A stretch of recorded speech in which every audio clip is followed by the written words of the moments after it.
নমস্কার সবাইকে। আজকে রান্না হবে দেশি মুরগি। এখন আমি আগে থেকে সব মুরগিটা পরিষ্কার করে তারপর ধুয়ে কেটে রেখেছি। এখন আমি সব মশলাগুলো এক এক করে মাখিয়ে নিব। সব মশলাগুলো এখন আমি এক এক করে দিয়ে দিচ্ছি। আমি নিয়ে নিলাম পরিমাণ মতো লবণ, পরিমাণ মতো হলুদ, পরিমাণ মতো হলুদ,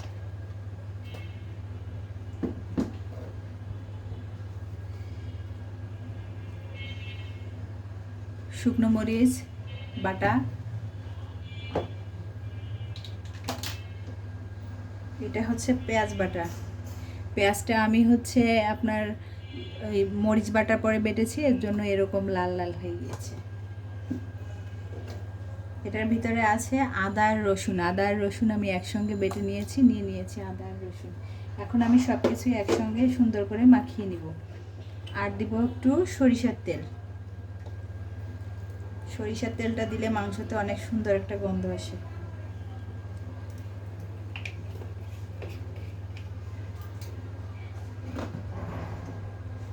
এখন আমি সুন্দর করে সব কিছু একসঙ্গে মাখিয়ে নিব।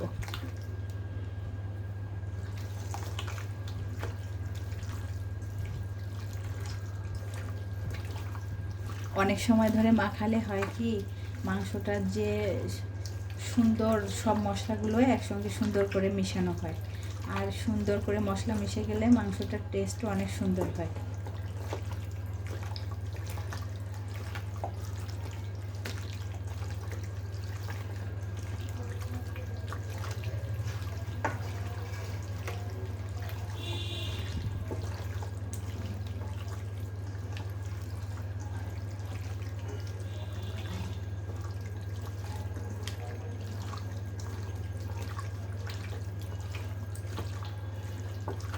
মাংসটা আমার মাখানো শেষ, আমি সুন্দর করে মাখিয়ে নিয়েছি। দেখুন দেখতে কতটা সুন্দর লাগছে। এখন আমি মাংসটা রান্না শুরু করব। দিয়ে দিলাম দুটো তেজপাতা,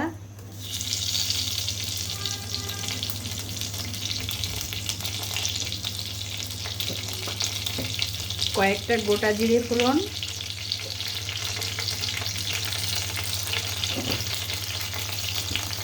গোটা জিরেটা যখন মাংসের ভিতরে আপনার দাঁতে মুখে পড়বে তখন আপনার অনেক ভালো লাগবে।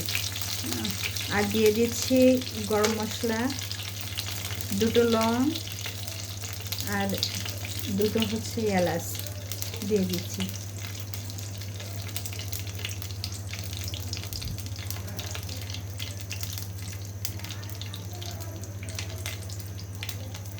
এখন আমি আবার অল্প অল্প করে মশলাগুলো দিয়ে দিব। অল্প একটু পেঁয়াজ বাটা,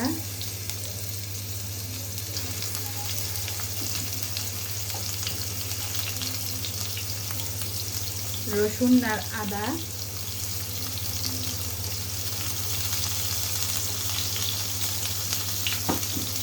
আর যখন মশলা কষাবেন, মশলা কষানোর সময় হালকা একটু লবণ দিয়ে দিবেন, তাহলে আর মশলাটাকে ছিটে আপনার গায়ে লাগবে না।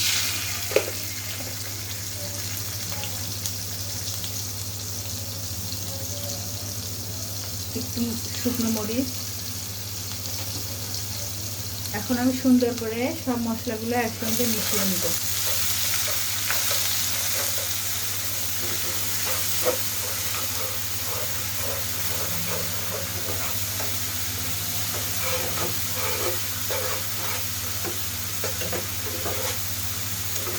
মশলাগুলো যখন আপনার দেখবেন যে উপর দিয়ে তেল ছেড়ে আসছে, তখন বুঝতে হবে যে মশলাটা আমার ভাজা হয়ে গেছে।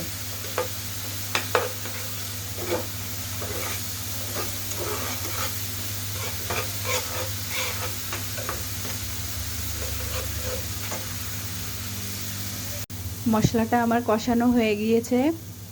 এখন আমি মশলার ভিতরে মাংসটা দিয়ে দিব।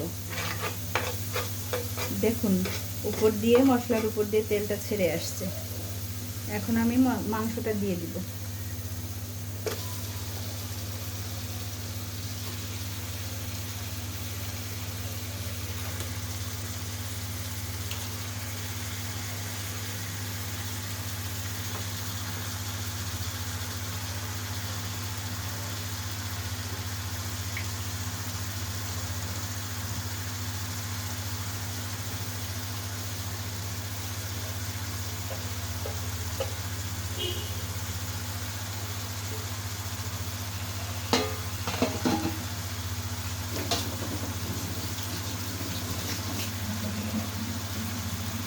এখন আমি মাংসটা মশলার সঙ্গে সুন্দর করে মিশিয়ে নেব।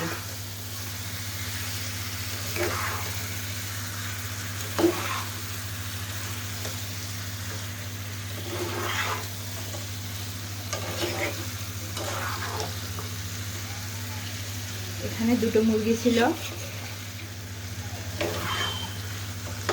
আজকে একটু বেশি করেই রান্না করছি।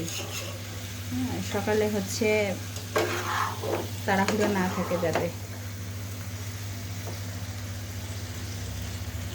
দেশি মুরগি তো ঢাকা দিয়ে রান্না করলে সিদ্ধটা তাড়াতাড়ি হবে। আমি একটু ঢাকা দিয়ে দিচ্ছি এখন মাংসটা সুন্দর করে সিদ্ধ হওয়ার জন্য।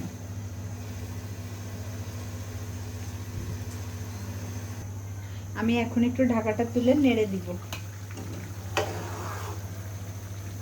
সরিষার তেল দেওয়া এত সুন্দর একটা গন্ধ আসছে মাংস থেকে, যে রান্না করছে একমাত্র সেই জানতে পারবে।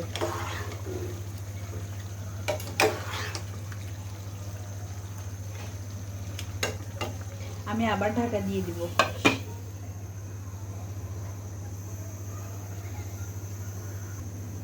আমি ঢাকাটা খুলে আর একবার নেড়ে দিব। দেখুন কতটা জল বেরিয়েছে মাংসের থেকে। আমি যদিও মাংসতে ওভাবে জল টল দেইও না, দেইও নি, কিন্তু অনেক জল বেরিয়েছে।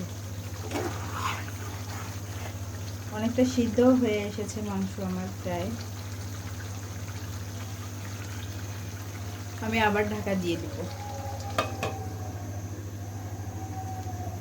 ঢাকা দিয়ে সিদ্ধ হওয়ার জন্য আমি আবার ঢাকা দিয়ে দিয়েছি।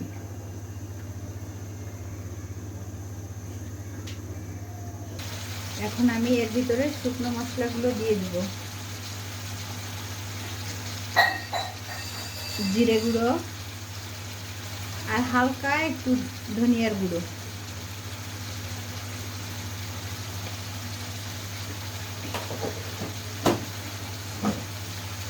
এখন আমি মশলাটা মিশিয়ে নিব মাংসের সঙ্গে।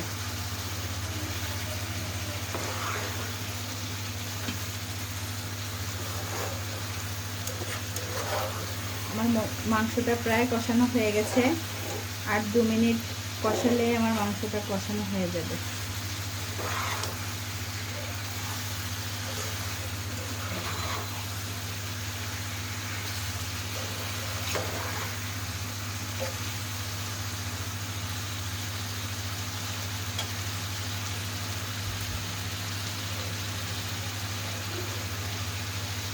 মাংসতে যখন তেল ছেড়ে দিবে তখনই বোঝা যাবে যে আপনার মাংসটা কষানো হয়ে গেছে। আর দেখুন মাংসটাও অনেকটা ভাজা হয়ে গেছে, দেখলেই বোঝা যায়।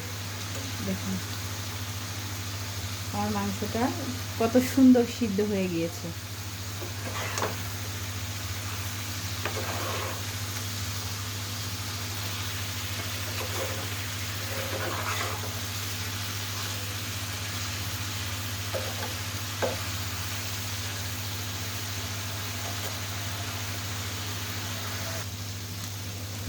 আমার মাংস কষানো হয়ে গিয়েছে। এখন আমি এর ভিতরে পরিমাণ মতো জল দিয়ে দিব।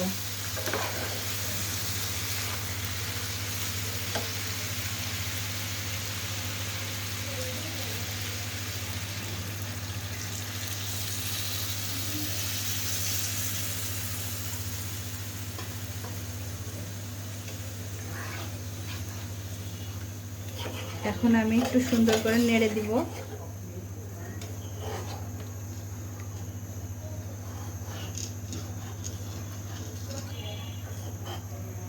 এখন আমি 5 মিনিট মতো জাল হওয়ার জন্য ঢাকনা দিয়ে ঢেকে দিব।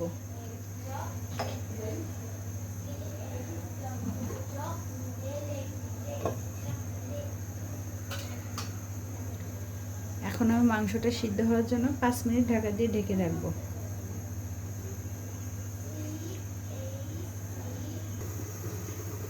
আমি যে ঢাকাটা দিয়ে রেখেছিলাম, ঢাকাটা তুলে একটু নেড়ে দিব।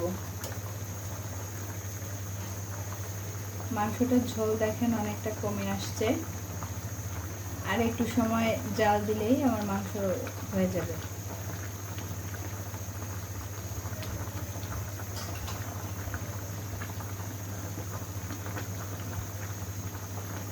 এবার ঢাকা দিয়ে দিচ্ছি।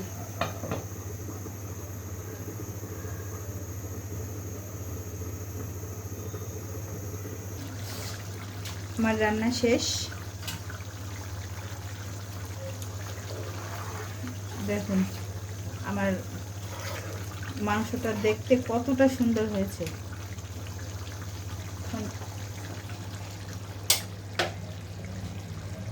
এখন আমি মাংসটা নামিয়ে নিব।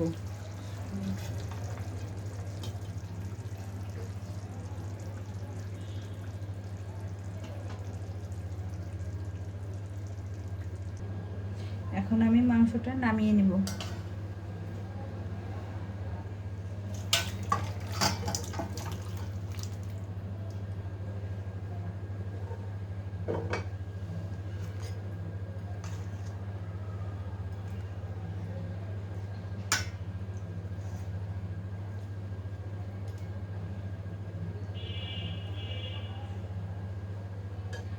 আমার রান্না শেষ। দেখুন আজকে কতটা সুন্দর হয়েছে মাংসটা, দেশি মুরগির লাল লাল ঝোল। সবাইকে নমস্কার, ভালো থাকবেন। আমার চ্যানেলটি যদি ভালো লেগে থাকে পাশে থাকবেন।